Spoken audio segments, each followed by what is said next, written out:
everybody. It is Romania Black, and we are on chapter 2, or part 2 of Run with the Wind. So, I have a feeling that this fall, this novel is going to be exactly what I need to end my day and feel good about myself. Run with the Wind is such an inspiring, uplifting series, and so far, I really like the novel's take and revisiting all these characters and re-envisioning all the scenes from the anime, but with this new context, because it's from a first-person, it's actually from a third-person point of view, but it's like not... It's sort of omniscient where you can kind of see, but you also see through a character's perspective as well. We have from Kakeru's perspective, and then we have also from Haiji's perspective, and then we have also from Musa's perspective. So it's interesting, but I'm loving it so far. I have a feeling it's going to be a lot of fun to read through, especially when we get into the more juicy chapters later on. But I'm super excited. I hope you all are as well. But I hope that you all enjoy this reading of Run with the Wind. We're not going to waste any time.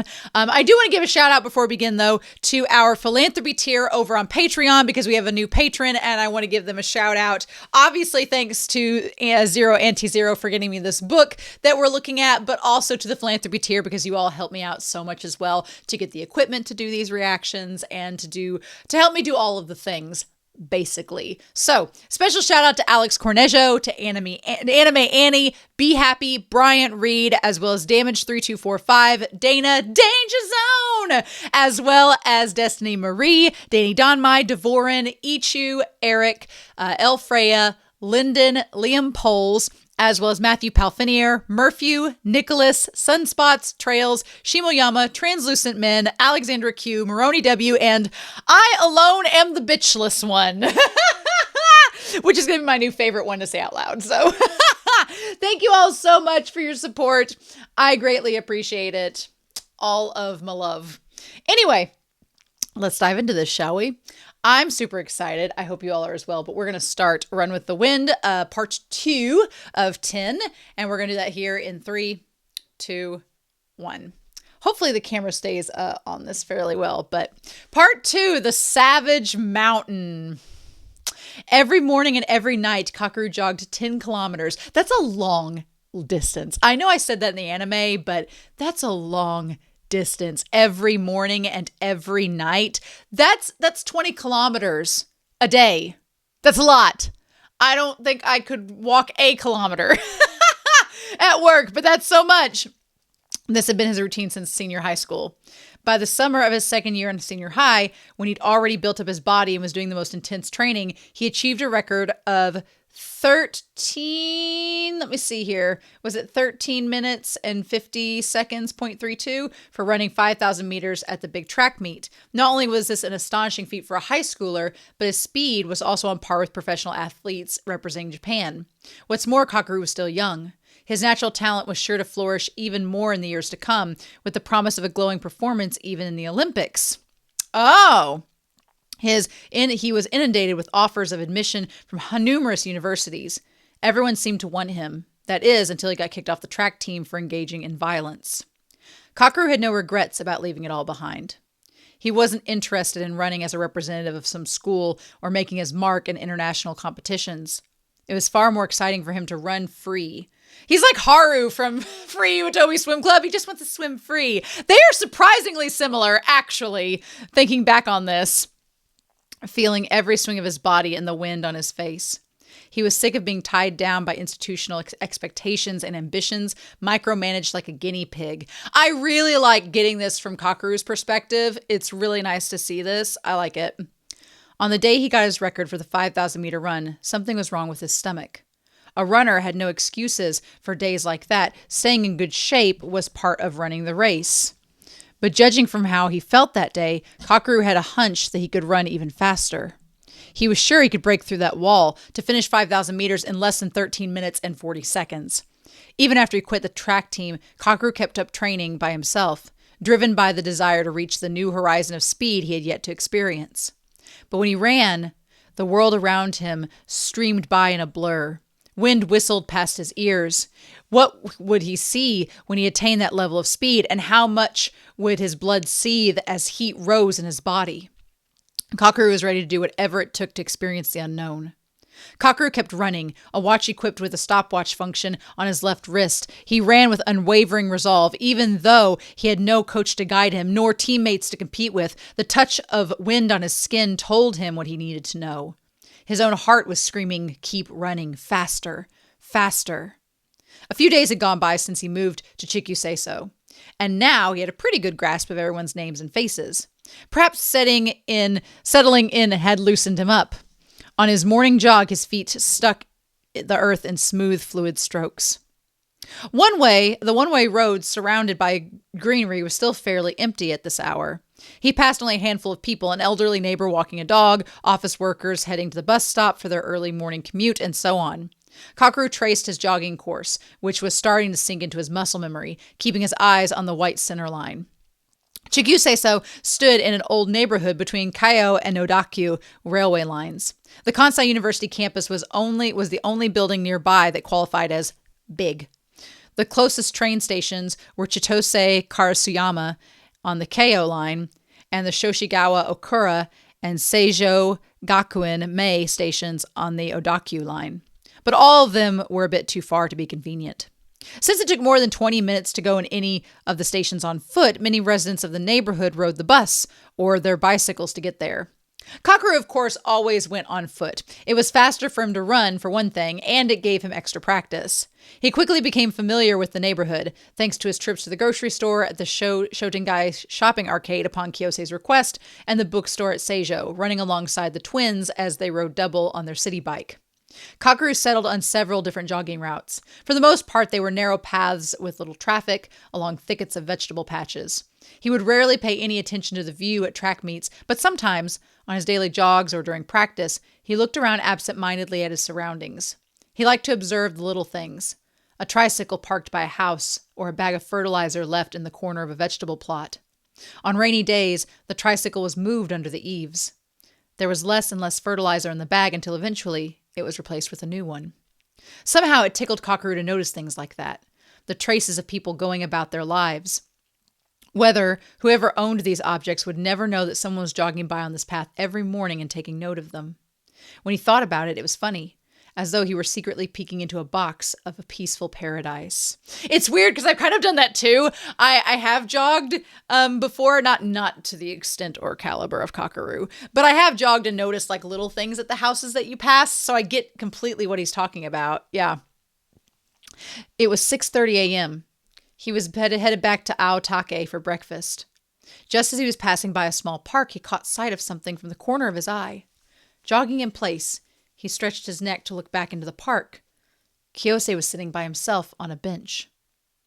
Kakeru entered the park, walking on the gritty sand that dusted the ground. Kiyosei sat with his head down, motionless. Kakeru paused a little way off next to the iron bars and watched him. Kiyosei was wearing a t-shirt and a worn-out navy tracksuit.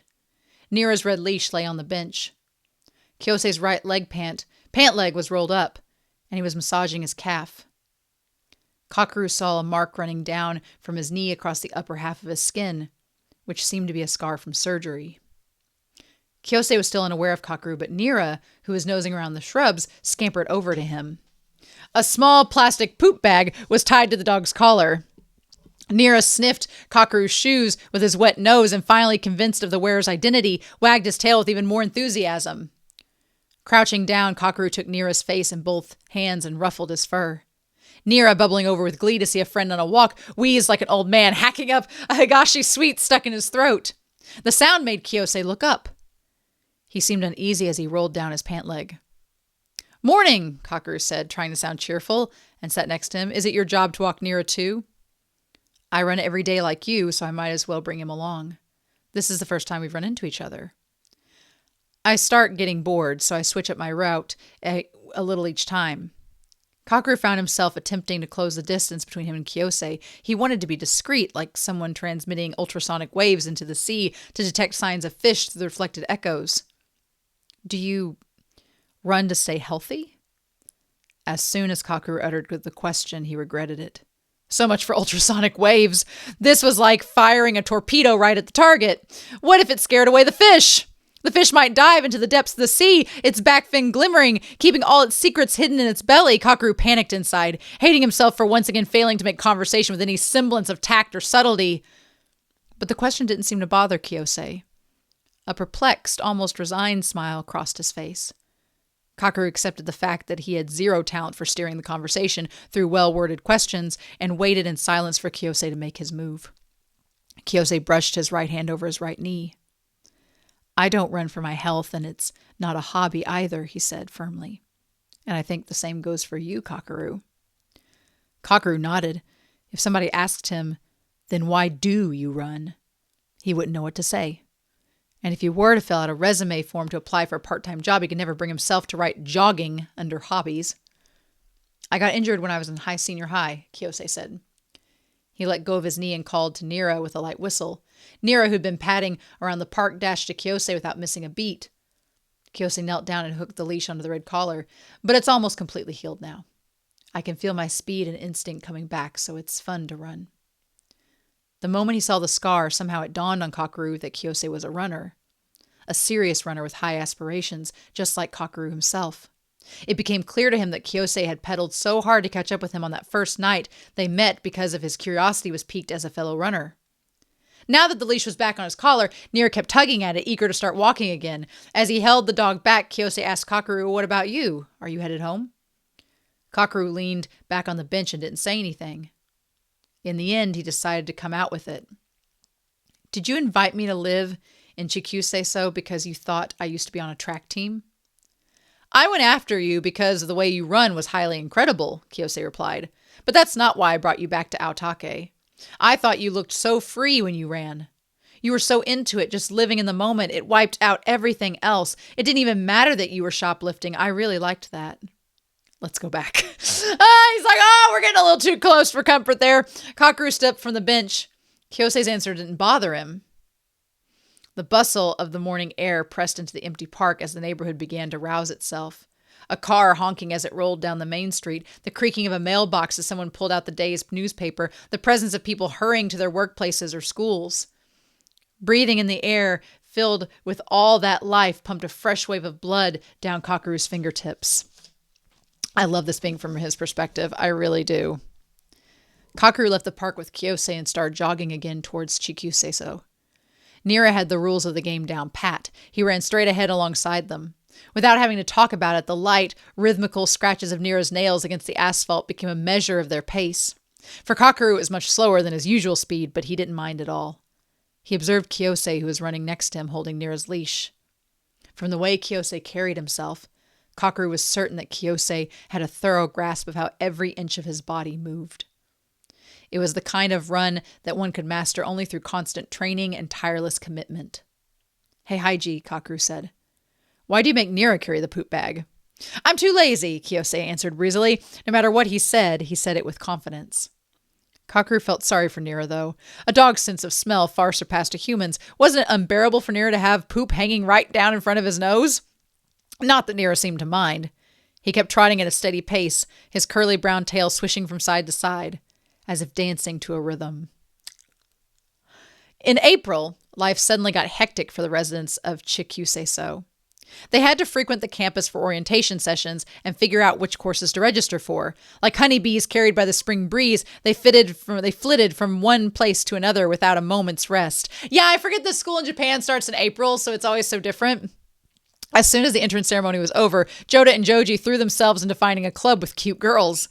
Nico-senpai, who was running out of time to graduate, was engrossed in The Complete Guide for Scoring Easy Credits, a pamphlet circulating in the school black market, and was racking his brain over which courses to take. Nightmarish moans about job hunting oozed from King's room and echoed through the building, while Yuki, who had already passed the bar last year, didn't even show up at his seminar group and went club hopping every night, plunging into an endless flood of music. The diligent Musa and Shindo, who took things at their own pace, had quickly sorted out their course registrations without a fuss, and were now on the lookout for new part-time jobs. As for Kakeru, he managed to finish registering for classes too, and he'd met a handful of people. Because he was out of cash, he sneaked into drinking parties that the clubs hosted to welcome the freshies and helped himself to free booze. Not one dug into what he used to do in the past or urged him to do anything in the future. It wasn't long until Kakeru felt at home in the carefree vibe of the college, which seemed to attract people who didn't try to stick their noses too much in other people's businesses. One day, when class registration were finally complete and lectures were about to start the next day, Kakeru returned from his evening jog to find a note on a string hanging down from the hole in the twins' room. It read, "Today, Kakeru's welcome party. All residents come to the twins' room at 7 p.m. My welcome party? Kakeru felt a little embarrassed. It had already been nearly 2 weeks since he moved in, and almost every night he and the others had been drinking together or playing mahjong in someone else's room on the slightest pretext. He thought it was well past the point for a welcome party, but it made him happy all the same. Oh, is this going to be when he reveals, what they're going to be doing? "I'm back," he called. Walking down the hallway, in the kitchen, Chikusei and the twins were cooking up a storm. Chikusei was stir-frying some minced onions and lumps of garlic in a giant wok. Kakeru was puzzled. Why does it smell like olive oil when he's using that wok?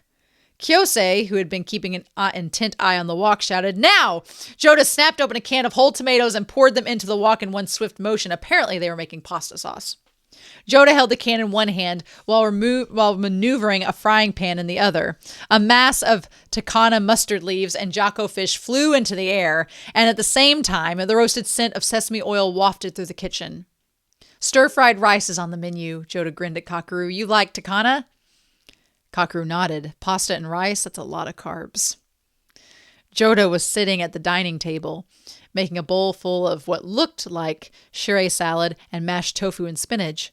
He was mixing it so strenuously that beads of sweat were starting to form on his brow. The mash was turning into a sort of light green paste. Kakeru, concerned about where the dish was going, offered to help, but he was shooed away. "Oh, just sit back and relax. You're the guest of honor," Joji said.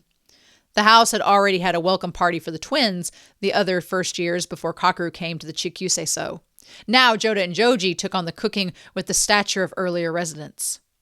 With nothing to do, Kakeru went to the Suru no bathhouse, came back refreshed, and waited in his own room for 7 p.m. He must have dozed off while waiting. When he jerked awake, it was already 5 minutes to 7. He thought of heading to the twins' room, but he didn't want to show up early and look over-eager. "Oh, that's really cute, actually!" Instead, he opened the door a crack and listened. There was no one in the kitchen, and the first floor was silent. All the voices and footsteps were coming from the twins' room. After another 3 minutes, Kakeru went upstairs. "Oh, come on, you just have to show up just right on time." Just as he opened the twins' door, Nico-senpai grabbed Musa in a headlock and demanded, "Just answer the roll call for me in this class, got it?" "Oh, Kakeru," Joda squealed. "Oh, hey guys, Kakeru's here already." For a moment, Kakeru worried that he'd come too early. As it turned out, they were planning to pull the party poppers as soon as he opened the door. Joji sulked that thanks to Nico-senpai kicking up a fuss, they'd missed the moment. Shindo stepped in between them and rescued Musa from Nico's grip. Of course Shindo's going to rescue Musa. The twins' room was packed. The low table in the middle was crammed with dishes and whipped up by Chikusei and the twins, along with the snacks and sake that the others had brought. King, who'd already sneaked a bite, mumbled to Kakeru through a mouthful of food. "Oh, hey, sit down." Ignoring Kyosei's warnings, everyone decided to gather around the window and pull the party poppers out towards the landlord's house. A startled Nira scrambled out from under the veranda and barked at the moon. "Right. Time for a toast." Nico held up a beer can. Chikusei looked around the room. "I feel like we're missing something." "Well, Prince isn't here," piped the twins in unison. "Who's that?" asked Kakeru. "Akane Kashiwazaki, in room 204, Yuki explained. 2nd year in the Faculty of Letters." So there's still someone I haven't met, Kakeru thought. Why is he called Prince? "I'll go get him." Chikusei stood up. "Come with me, Kakeru." Chikusei walked over to room 204, which was closest to the staircase. "Prince, I'm coming in." Without waiting for a reply, Chikusei opened the door. When Kakeru saw what awaited them on the other side, he staggered in a spasm of vertigo. In the small room, which had the same layout as Kakeru's, massive pillars of manga towered over them, nearly as high as the ceiling. Except for a narrow passageway between the stacks, books were all Kakeru could see.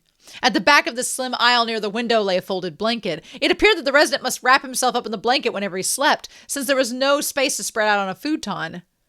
Though the light was on in the room, it seemed to be empty. Kakeru stared at the bewildering mass of comics. Room 204 was right above Kakeru's room. Now he could see why the ceiling creaked so much at night. He lightly put his hand against one of the walls of manga. Watch it. Don't mess with them. They're sorted into categories.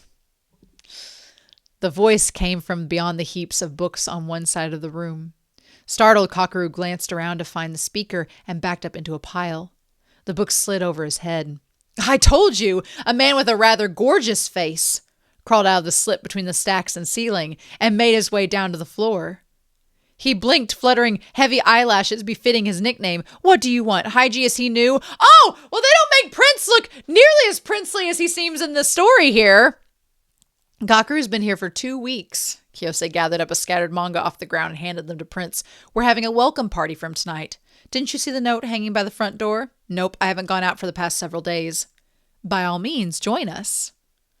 Prince grumbled about what a bother it was, but he slouched out of the room under Chikusei's piercing gaze. Kakeru blurted out, I can hear the house creaking like crazy in my room. So what? It creaks everywhere. Lured by the smell of food, Prince tottered towards the twins' room. But I swear, it must be worse in my room. Kakeru was desperate. He could be risking his life to live under so much weight. Could we please swap rooms? Prince flatly refused. No way. I'm storing my precious manga downstairs. It's too damp, he said. Kakeru, was it? Think of it as living right under Niagara Falls. What does that mean? A thrilling life that never gets boring. Prince opened the twins' door and added, plus, everyone will think you're so lucky to live under such a treasure trove. My manga collection is definitely very valuable, no question about it. Kakeru looked to Chikusei for help. I really feel for you. Chikusei sighed, but it's no use. At last, every resident of Chikusei-sou was gathered in the twins' room. As soon as they raised their beer cans in a toast, the concentration of alcohol in the atmosphere started shooting up, and the room filled with bursts of laughter. To take responsibility for hoarding so many comics, Prince was made to sit in the wood-floored corner of the room, where the danger of falling through was the highest. Kakeru sat next to Chikusei, their backs to the window overlooking the garden. When they were all together, the relationships between each member of the Chikusei-sou were thrown into relief. Of course, living together in a cramped house, they all had to be on the same wavelength, but some of them were especially close.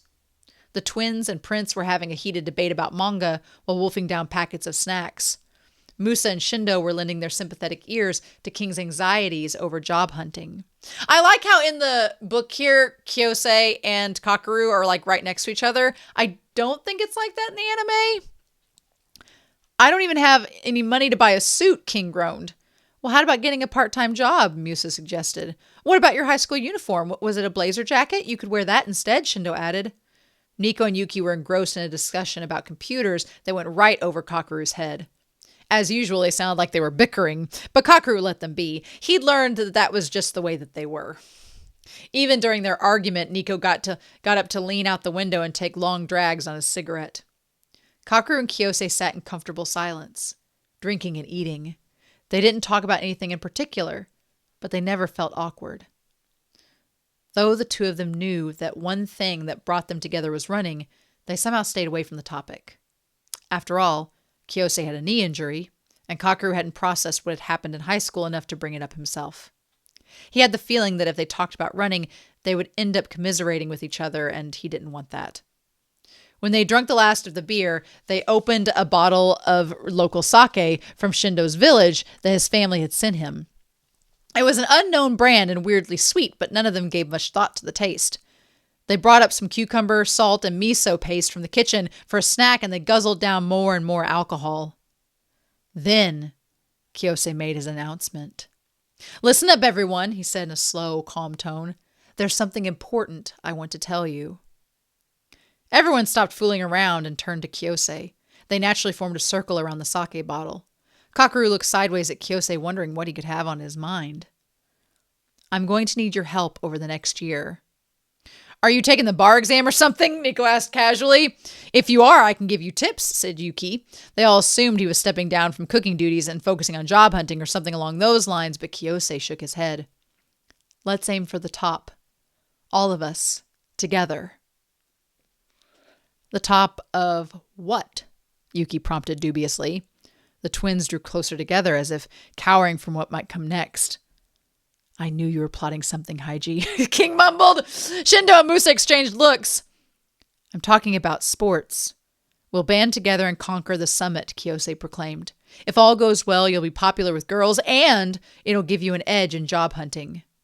The twins pricked up their ears. Is that really true? They closed in on the circle little by little, sliding towards Chikusei. Of course it is. Everyone knows that girls love an athlete, and big companies can't get enough of them either. The twins immediately put their hands together. Well, if it'll help me get a girlfriend, I'll do it. What about you, bro? I say let's do it, Joda agreed, then turned to Chikusei. But which sport are we talking about? There's 10 of us. It's 9 for a baseball team. And soccer's 11. Is it kabaddi? Nico cut in. No, said Chikusei. Yuki shot Nico a withering look. Do you seriously believe playing kabaddi in Japan today would make anyone so famous that it helped them land a job? Besides, a kabaddi team has 7 players, King added, showing off a trivia he'd stored up from his quiz training. Nico and Prince raised their hands at once and announced, all right, then I'm out. Despite his snide remark, Yuki joined them and volunteered to step down too. It's up to the rest of you now. Good luck. Musa looked around at the group and reported with a smile. Now, there's exactly 7 of us. I said it's not kabaddi. Chikusei cleared his throat.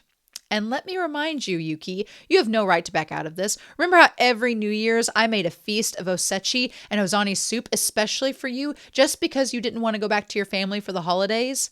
Is that a threat, Haiji? Yuki protested, but he'd already sounded utterly defeated. Chikusei's face twisted into an ominous grin. Why do you think I've cooked for the whole house every day and looked after your health all these years? What was Chikusei driving at? A hush fell over them as they sensed looming danger. Every one of them had been benefiting quite a bit from Chikusei's household prowess. Now that the captives had been fattened up just enough, it was time to devour them. They felt like siblings hauled out in front of the witch who awaited them, whetting her knife. Kakeru turned over all the clues in his head. Chikusei, who had shown an interest in running, used to be on a track team himself. Chikusei had made a point of gathering all the residents of Chikusei-sou for tonight's party, even dragging Prince out by force, and finally the sport he was talking about had to be one with a team of 10 people. Kakeru had a bad feeling about this. He can't possibly mean. You still don't get it? It's the challenge I've been dreaming of. Chikusei was clearly having the time of his life, browbeating the residents. Every one of them shrank under his penetrating gaze, averting their eyes and shaking their heads like timid mosquitoes flittering out uncertainly at the beginning of the season. It's a sport that everyone has seen at least once in their lives on TV while having ozoni over the New Year holiday. Wait, you don't mean, Shindo gulped. Still leaning on the window frame, Chikusei said in a leisurely manner, that's right. The biggest relay marathon in the country. Our target is the Hakone Ekiden. Roars of anger and confusion erupted into the room. Oh, no way. Have you lost your mind? Why would we want to scramble up a mountain wearing shorts and a sash across our chest when we could be chilling at home for New Year's Eve? What's a Hakone Ekiden? Well, Ekiden is a relay marathon, and the name comes from the Ekiba Tenma system. Back in the days when couriers would swap post horses at each station. First of all, no one here is on a track team, and so on.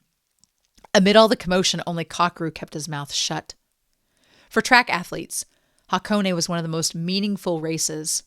Kakeru knew full well just how formidable a goal it was. What Chikusei had just announced was pure fantasy. Hakone wasn't the kind of thing that a bunch of amateurs could strive for simply because they felt like it. Chikusei sprang to his feet and uncharacteristically stomped down the stairs. Do you think we've upset him? Joji murmured, a little worried. Well, I'm upset too, Yuki said irritably, and knocked back his sake. What a joke. Kakeru was observing their reactions, wondering where this was going, and when Chikusei reappeared. He held the large door plate that had been hanging next to the front door. Everyone instinctively recoiled like a turtle, expecting a blow on the head with the board, but Chikusei stood in the middle of the circle and scrubbed away the grime on the wood with his sleeve. Look at this. Chikusei held out the clean board like a talisman. To make sure every single one of them had a good look, he turned around full circle. What the heck? Shots of alarm went up around the group. Kakeru leaned forward too, digesting the letters on the board, vaguely aware that jaws actually do drop in real life. On the plain wood, kanji characters in sumi ink spelled out Chikusei-sou, but that wasn't all. Though the years of dirt had obscured them until now, there were 2 lines of smaller letters above those characters. Kansai University, Track and Field Club Training Hall. It was undeniable. That really was what the board said. Since when? Nico groaned. Even though he'd just been living there longer than any of them, the newbies Joda and Joji looked at each other, the color draining from their faces. It was finally starting to sink in. Chikusei wasn't pulling their leg at all. He was actually serious about taking on the Hakone Ekiden. Well, hang on. Does our college even have a track team? Shindo croaked, as pitifully as a feudal peasant begging his lord to bring down the yearly fee for his land. It's small and weak, but it does exist. I told you once that I competed in a track meet when I was in my first year, remember? Chikusei answered.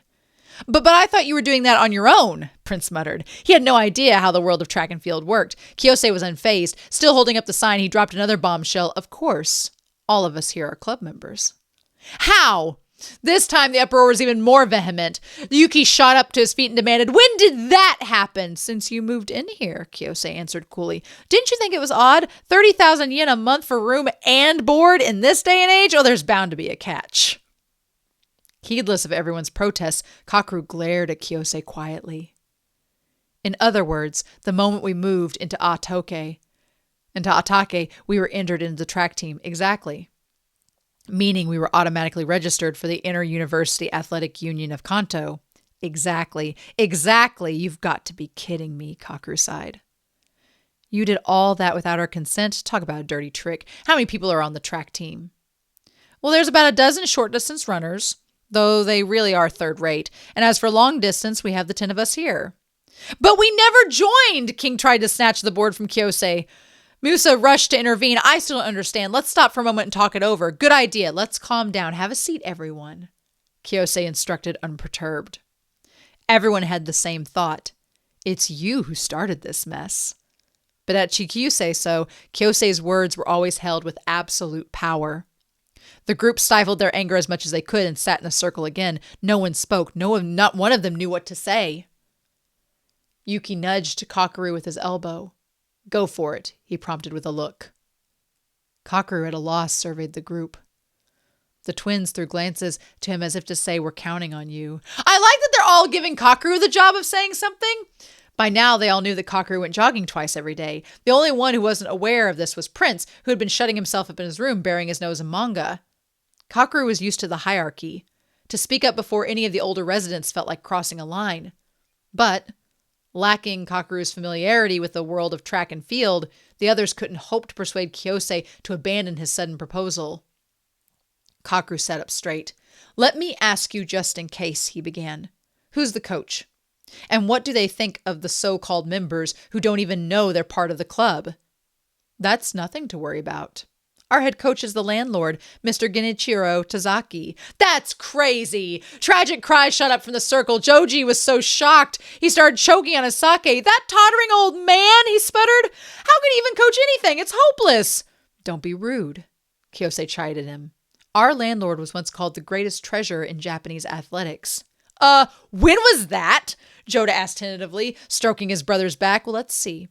He was already well known as the legendary coach of Kansai University when Kokichi Tsuburaya died and left behind a suicide note about all the food that he enjoyed. I have no idea what you're talking about, Musa said sadly. This time both Shindo and the king of trivia were too preoccupied to explain. Kokichi Tsuburaya was a prominent runner who had won bronze medal in the 1964 Tokyo Olympics. But since he didn't want to stray into a whole other topic, Kakeru decided to ignore Musa's remark. Interesting. We might have to look that up.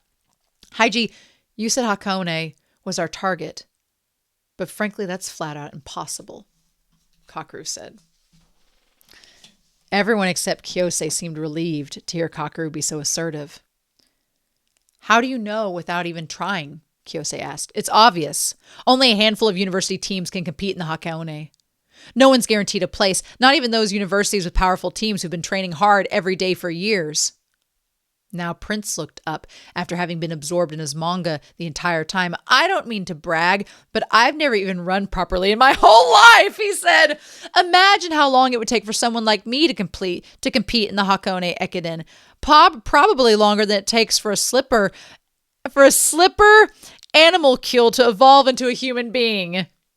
Even if you have to be a faster runner than the paramecium, Prince. King said, in a half-baked attempt at consolation. A paramecium is a paramecium. It would never evolve into a human, Yuki said curtly. Ignoring all the others, Kyosei looked straight at Kakeru. I'm surprised you're turning tail right from the get-go. Practice is essential, but you know it's not just about blindly throwing yourself into intense training. Kakeru didn't budge. As an experienced runner, you must realize that these people are amateurs. What would you gain from dragging them into this? It's a pipe dream. True. If we don't rise up to the challenge, that's what it'll be, a pipe dream. Losing his usual composure, Kyosei raised his voice in exasperation. But they have plenty of potential. Nico-senpai used to be on a track team. The twins and King played soccer in high school, and Yuki was in the kendo club. Shindo used to climb up and down a mountain to go to school. There's more than 6 miles there and back every day, and who knows how much latent talent Musa's muscles might have.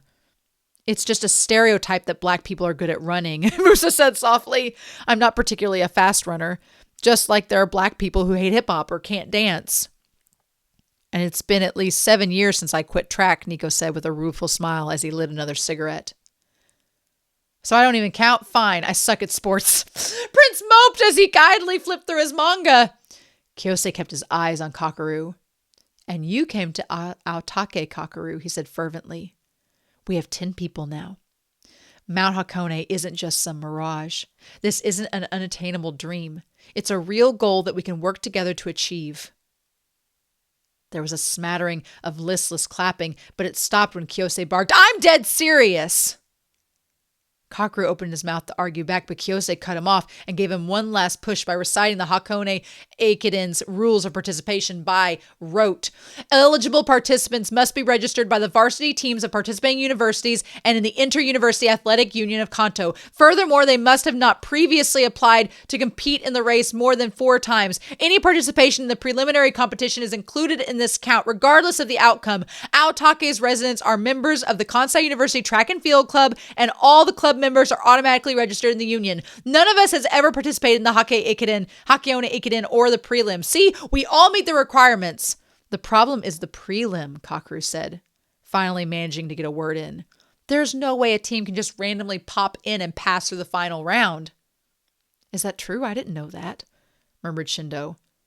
Most people only see the final race at New Year's, Kakeru nodded. 20 university teams can participate in the Hakone Ekiden, but not only the top 10 get seed rights to participate the following year. About 30 teams compete over the remaining 10 spots at the prelim in October.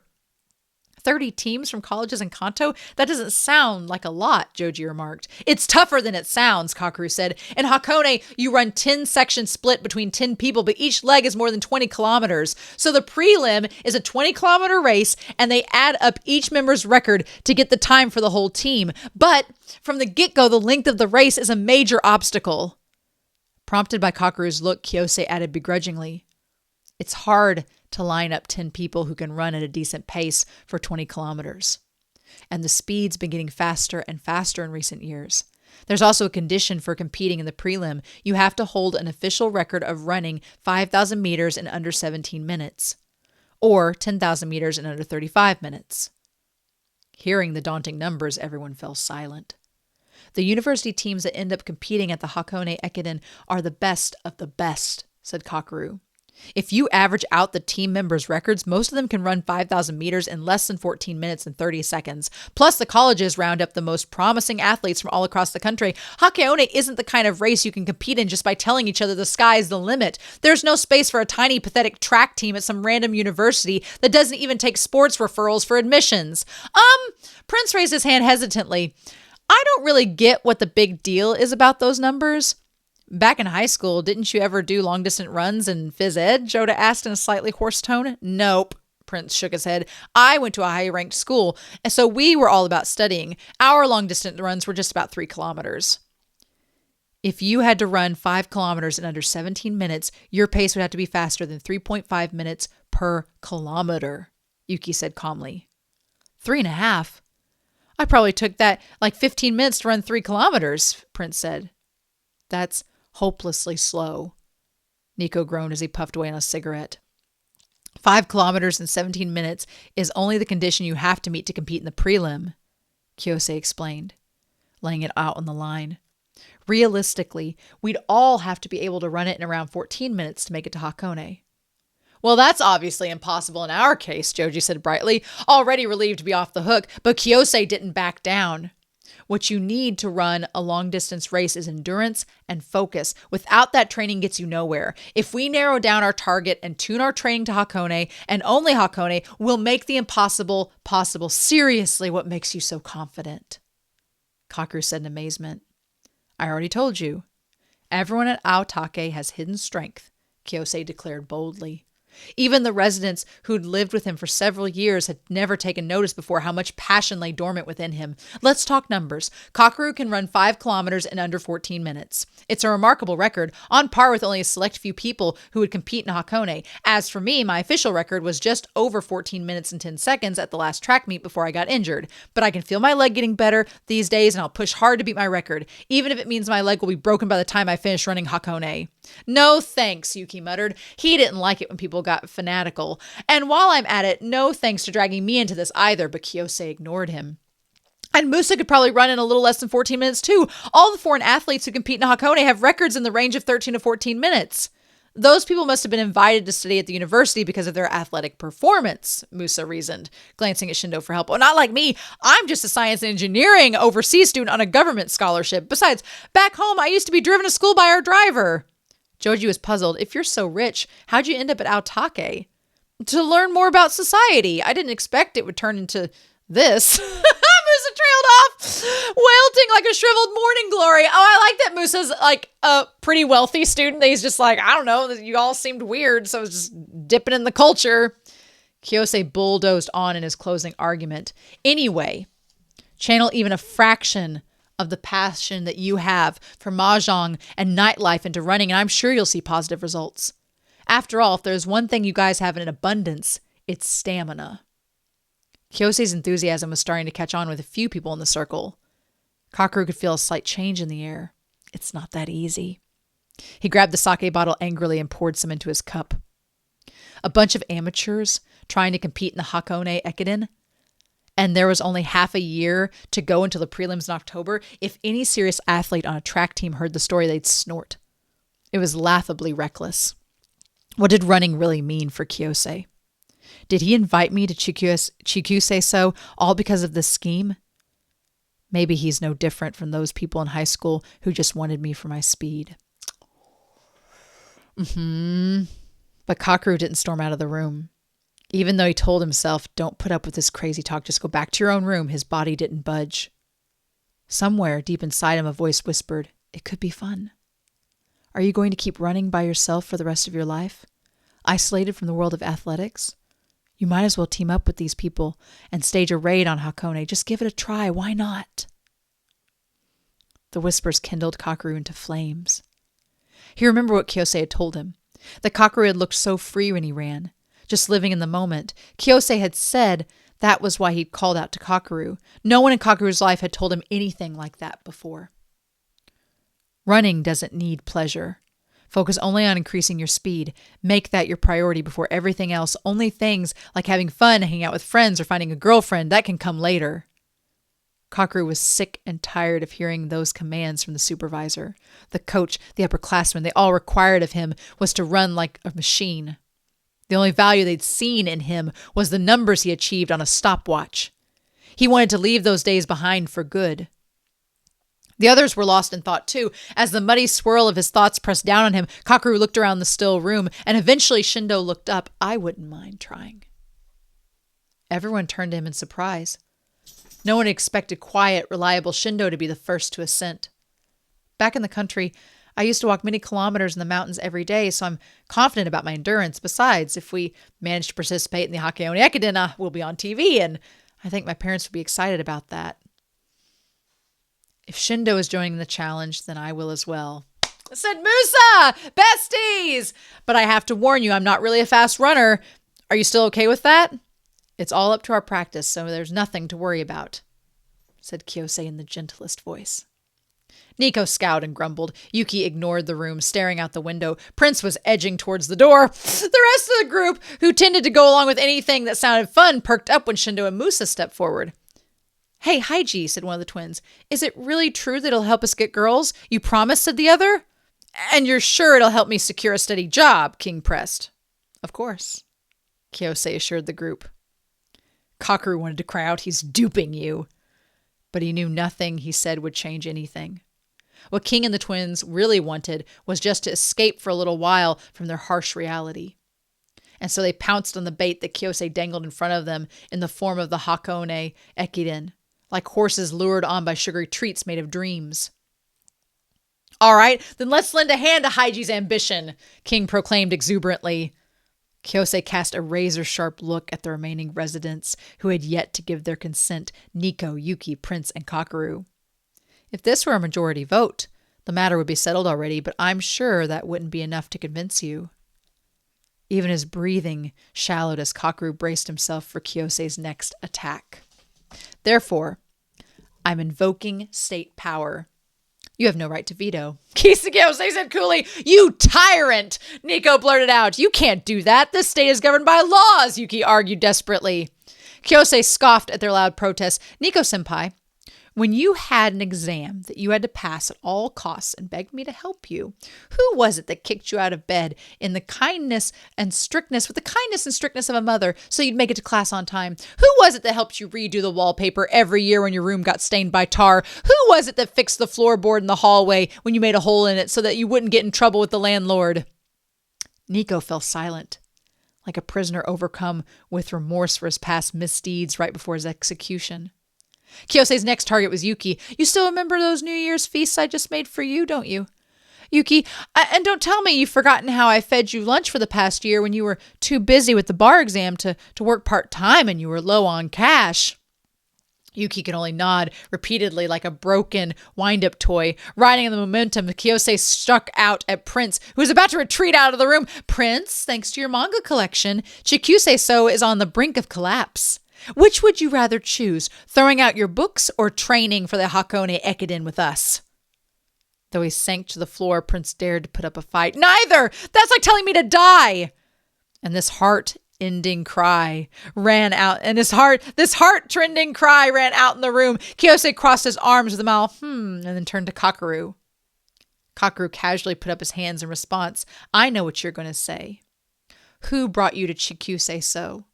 If you don't want to join, feel free to move out, right? I can't threaten you like that when you've got nowhere else to go. Chikusei unfolded his arms. Fine. Kakeru and Prince, I'll give you a few days' grace to mull it over. Let me know when you change your mind. Prince broke off his lamentation and sidled closer to Chikusei. And if we don't? Are you going to declare a state of emergency next? Yuki cut in sarcastically. Nope. Chikusei smiled pleasantly. I'm going to be patient and keep demanding their surrender. Kakeru and Prince each let out a heavy sigh. I really like this so far in the fact that Kakeru is very angry and outward in the anime in this moment where he's just like, well, this is stupid. Why did this? But since we're seeing this from his perspective, it's really cool to see not only him kind of wanting to do it, despite he knows how hard it is, but also he's a lot more calm and collected than he is in the anime, which I really appreciate, right? A few days later, after class, Kakeru was running through campus towards the main gate, down a path lined with Himalayan cedars. Since the spring semester had just begun, the place was packed with chatty students, hanging out in groups of strolling side by side. He zigzagged through the crowds. He heard someone call his name. When he stopped and looked around, he noticed Prince sitting on a little chair at the edge of the path behind a long desk. Presumably taken from a classroom, he gestured to Kakeru to come over. Looking for new club members? Kakeru asked. Prince held out a notebook to him with a big grin. Can you put your name down and address here? My address, but we live in the same house. Kakeru peered at the notebook. Apparently, recruitment wasn't going so well. Only Joda and Joji, with their Chikusei-sou addresses, were listed on there so far, as though they'd taken pity on Prince. After a pause, Kakeru asked tentatively, what kind of group is this? Though he knew the answer already. It's the Manga Research Society, Prince announced. This year I'm planning to do an experiment, piecing together lots of panels from different works by one manga artist to create a whole new story. His eyes sparkled as he explained. Kakeru sat down on another chair next to him. Have you decided, Prince? Oh, you mean about that? Prince murmured in a suggestive tone.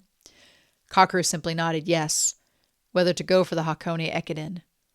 Prince looked disappointed that he couldn't pretend to be a spy. I'll do it. I have no choice, he said, closing the notebook. You saw how big my collection is. I can't move anywhere else now with a load like that. I can't afford it. When Haiji told you to throw away your manga if you didn't want to join, wasn't that just an empty threat? Oh, you think? On second thought, Kakeru wasn't so sure. He wouldn't put it past Chikusei to stick to his word and actually scrap Prince's precious collection. Chikusei's silent tactics to make them surrender were getting to Kakeru as well. These days, Chikusei kept including a vinegar-soaked salad in every dinner, and he never failed to give Kakeru a bigger serving than the rest. Ah! Only last night, Kakeru had begrudgingly gulped down his bowl of tsunomono, frowning at the sour slices of cucumber and seaweed. As long as he didn't give in to Chikusei's ploy, the tsunomono sour attack was bound to continue. It just doesn't feel right when you're forced to run, Kakeru said. Sure, Prince shrugged. But we're all living together at Aotake. We have to compromise to some extent. This is going to be so much more than a little compromise, Kakeru thought. Prince was far too removed from sports to really grasp what was at stake. He didn't know what kind of torturous training awaited him on the road to Hakone Ekiden. Chikusei was trying to lead them up a steep, grueling climb, a narrow, risky path along the edge of a precipice, without any guarantee of reaching the destination. Oblivious to Kakeru's dark thoughts, Prince continued, I heard Haiji used to compete in track meets when he was a first year. He used to take practice really seriously. Why do you think he quit? Kakeru pretended to not know about the scar on Chikusei's knee. Apparently, they push athletes too hard at some high schools, and the strain catches up with them later on and they break down. Nico-senpai told me it's pretty common. Is it really true that Nico-senpai used to do track? Kakeru asked. It was hard to believe that anyone athletic would smoke the way that Nico did. Yep, from what I heard, he was on the track team up to the end of high school. Prince picked up the notebook. Flipping through the blank pages, he stirred up a little wind. You know, Kakeru, it's grown on me, life at Aotake. I think I can kind of understand how it feels for someone who wants to run but can't. When I imagine what it'd be like if I couldn't read any manga anymore, I get it. Which is why I'm starting to feel like maybe I wouldn't mind going along with Haiji's ideas. Oh, I love it! I love it! That night, the residents of Chikusei-sou assembled in the twins' room again. When Kakeru and Prince both agreed to take on the Hakone Ekiden, the twins whispered in excitement. Yes, that makes 10 of us, Joji said. Practice starts tomorrow, Joda chimed in. Musa and Shindo skipped into the room, carrying Chikusei's creations from the kitchen. Freshly fried chicken karage was heaped on a huge plate. Now that's settled, we have to build up our stamina, said Musa. Good job making up your mind, guys, Shindo added. Kakeru didn't see anything sour on the menu and cast Chikusei a sideways glance. Chikusei feigned innocence, but he probably expected that Kakeru and Prince would reveal their decision that night. Kakeru was a little peeved that Chikusei had seen right through them. Come on, take these. Joji was handing the beer cans out around the room. Let's make a toast. Nico and Yuki couldn't hide their disappointment at the last stronghold crumbling. Reluctantly, they took the beer from Joji and grumbled at Kakeru under their breath. Why'd you give in? I thought you had a bit more backbone, but you didn't last long, Yuki jabbed. The group held up their cans and cheered. Half filled with hope for their new aspiration and half in reckless abandon, they shouted, Mount Hakone is the most savage in the world. Soon the twins' room hurtled with utter chaos. Prince sat by himself in the wooden corner, poring over a manga, as though to say that he'd done his part for the day. Figuring they wouldn't have a chance to play mahjong once the training started, Nico, Yuki, King, and Joda brought out a table and started a game, while Joji circled around them. You never hold back, do you, Yuki? Nico said. You're making it too easy for me, Nico-senpai. Hey, Joda, I told you can't finish right after claiming a tile. Do you even know the rules? King complained. Not really. Joji, no cheating. Don't tell Joda which tiles we've got. Shindo and Musa were watching TV while waiting for their turn at the mahjong table. The ad says tune in for the late show on Monday, but in reality, it's going to air at 1 a.m. on Tuesday. Isn't that odd, Shindo? Musa asked. I suppose even after midnight, they still see it as Monday, as long as you haven't gone to bed. But you're right, it is a confusing way to put it. They soon stormed through all the cans of beer and switched to drinking sweet potato shochu. The room was buzzing with hope and excitement for their new endeavor. While none of them mentioned it, everyone felt a rush of adrenaline. They were too shy to show just how fired up they were.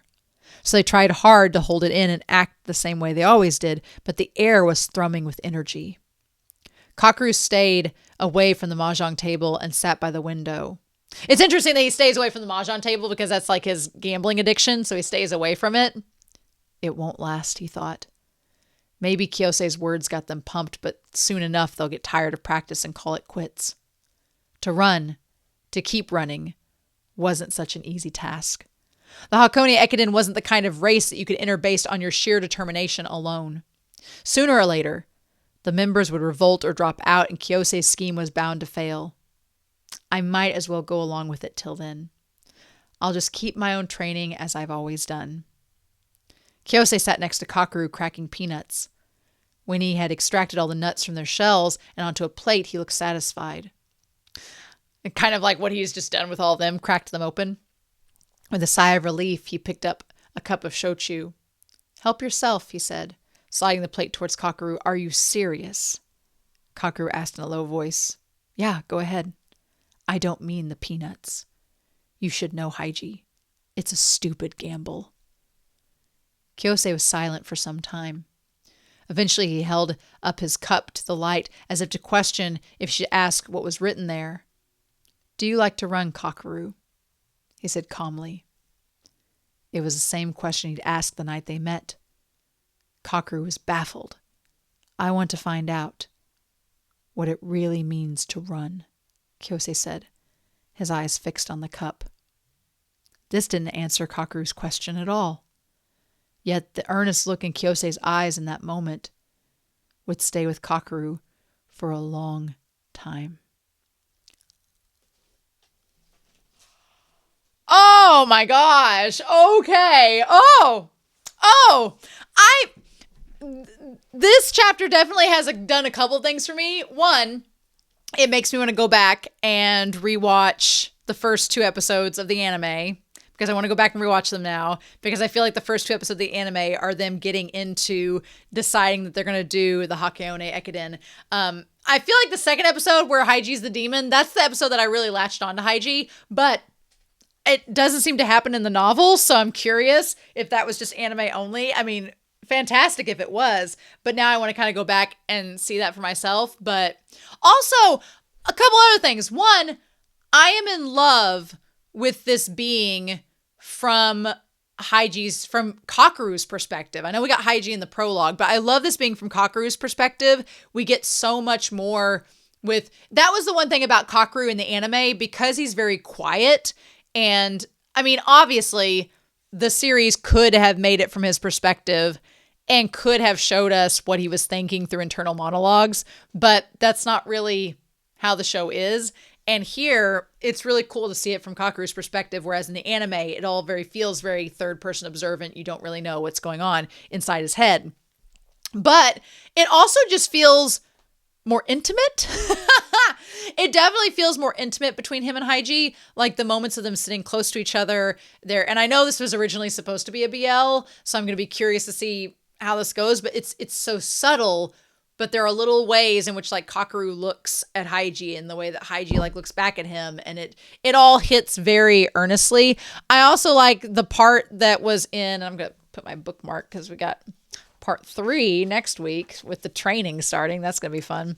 But also the idea of the coaches when he was talking about, when he said here, his life no one in Kakeru's life had told him anything like that before. It says, running doesn't need pleasure. Focus only on increasing your speed. Make that your priority before everything else. Other things like having fun, hanging out with friends, or finding a girlfriend can come later. Those weren't Kakeru's thoughts. Those were what other people were telling him all throughout high school. So, joke's on them. But yeah, I love this story so far and how it is focusing on all of them. And I love just like you can see in the page, like Haiji's conviction, like Haiji's passion, and him just being so earnest. And Kakeru, I like that in the novel, Kakeru is giving Haiji a chance when in the anime, anime Kakeru is very much like, this will never work. This is stupid. Why are we doing this? And Haiji has to slowly in episode 2 win each of them over. Here, they kind of all come together because they don't really understand how extensive this is. And Haiji and Prince are the last ones to be convinced. But Prince kind of brings up the idea about the surgery and is like, well, you know, if I couldn't read manga, I'd probably feel this way. So I can kind of understand why Haiji's so adamant. And that kind of steers them to both agreeing. So I need to go back and rewatch the first 2 episodes before I read the next chapter set so I can talk with you all about it for next week. But I really love this. This is great. I'm in love with this book so far. It's written so well. The translator, Yui Kajita, you've done such a good job translating this. It sounds so wonderful to read so far, and it's so like just intimate and subtle. I like it a lot. But yeah. So anyway, I'm very curious to see what you all think down below. But next week we're going to be into part 3 with training starting. So that's going to be real fun. So I hope you all have a wonderful week. Please stay safe, take care, and yeah, I'll be back very soon with more Run with the Wind. Bye!